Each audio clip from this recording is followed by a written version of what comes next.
नमस्कार फ्रेंड्स, आज के इस प्रोग्राम में हम बताएंगे एक बहुत ही कॉमन प्रॉब्लम है जो आजकल मैं तो कहूँगी कि every person is having this problem, constipation यानी कब्ज, यानी मोशन का सही समय पे नहीं होना। हमारे यहाँ प्राचीन भारत में एक कहावत है, एक बार जाए योगी, दो बार जाए भोगी और बार बार जाए रोगी। क्या कॉन्स्टिपेशन मतलब जब सुबह के समय हमारी इंटेस्टाइन पूरे पहले दिन का पूरा फूड डाइजेस्ट करके उसको बल्क के स्टूल के फॉर्म में बल्क में बाहर निकालती हैं सुबह 4 to 6 के बीच में, जब हमारे इंटेस्टाइन्स एक्टिवेट होके पूरा मल बाहर आता है तो इसी को हम मल क्रिया बोलते हैं या शुचिता, शौच बोला जाता है आयुर्वेद में और योग की लैंग्वेज में। और ये हमारी लाइफ का या हमारे इस जीवन का, ह्यूमन बीइंग का एक सबसे इम्पॉर्टेंट चीज़ है कि मॉर्निंग में मल क्रिया, शुचिता या शौच, शुद्धि, इसको जाना। आयुर्वेद में ऐसा कहा जाता है कि ब्रह्म मुहूर्त में आप ये विचार करके उठें कि आपका पहले दिन का आहार अगर पच गया है तो उसके बाद थोड़ा अगर आपको स्टमक में ऐसा कुछ फील होता है दर्द के जैसा, तो अब आपको मतलब मल क्रिया के लिए बॉडी बता रही है। तो इसमें भी प्रकृति के अनुसार कुछ कुछ प्रॉब्लम होती हैं। वात प्रकृति पुरुष को जो कब्ज होगा या कॉन्स्टिपेशन होगा वो वात दोष की वजह से होगा, पित्त प्रकृति पुरुष को पित्त दोष की वजह से होगा और कफ प्रकृति पुरुष को कफ दोष की वजह से होगा। तो अकॉर्डिंगली हम उसको ट्रीट भी करते हैं और वो ना प्रॉब्लम हो इस चीज को भी हम लोग ट्रीट करते हैं।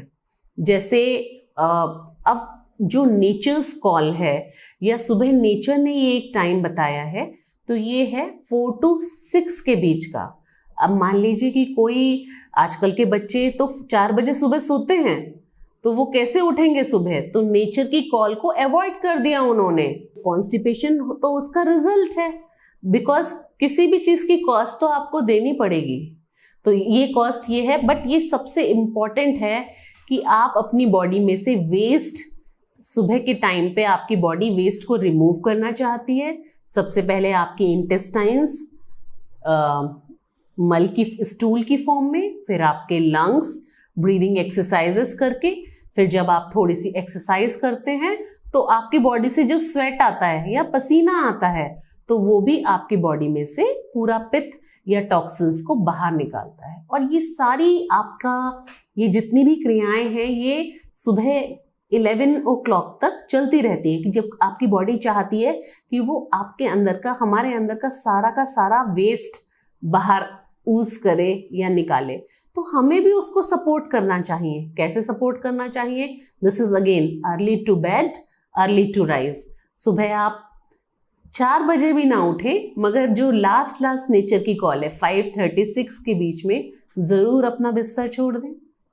उसके बाद डेफिनेटली आप एक कप, अगर आपको डायरेक्टली कुछ नेचर्स कॉल नहीं फील हो रहा है तो 1 कप गुनगुना पानी आप पी सकते हैं, नहीं तो 2 कप गुनगुना पानी बैठ कर पिए, घूट घूट कर पिए। और उसके बाद आप एक बार, जिन लोगों को ये प्रॉब्लम है, एक बार फिर से ज़रूर ट्राई करें। धीरे धीरे ये आपकी जो ये सारी समस्याएं ना धीरे धीरे ही जड़ बनाती हैं और धीरे धीरे ही छोड़ती भी हैं, जड़ों को छोड़कर ठीक भी हो जाती हैं। फिर जिन्हें बहुत ही क्रोनिक कॉन्स्टिपेशन है उनको हम क्या सजेस्ट करते हैं, 1 मुट्ठी काली किशमिश पानी में भिगो दें रात में और सवेरे आप उसका पानी पी लें और वो किशमिश चबा चबा के प्रॉपरली च्यू इट और हैव इट, उसको खा लें आप। तो धीरे धीरे आपकी इंटेस्टाइन्स में फाइबर जाएगा और वो उनके अंदर की गर्मी कम होगी और वो प्रॉपर रूप से मल को बाहर निकालने लगेंगी और आपकी बॉडी में बहुत सारे डिजीजेस आने से आप बच जाएंगे, क्योंकि यहीं से आपके दिन की शुरुआत है। आयुर्वेद में ये बिल्कुल क्लियर कट लिखा हुआ है कि ब्रह्म मुहूर्त में जागने के बाद ये विचार करके कि पहले दिन का खाया हुआ जो फूड है वो डाइजेस्ट हो गया है और अब आपको नेचर कॉल कर रही है, ये विचार करके ही आप अपने बिस्तर को छोड़ें। इसका ट्रीटमेंट अगर हम मेडिसिन के लिए दें तो त्रिफला पाउडर है, जो कि गुनगुने पानी में आप रात में लेके सो सकते हैं। फिर जिनको पित्त की वजह से कॉन्स्टिपेशन है उनको हम एलोवेरा भी दे देते हैं त्रिफला के साथ साथ।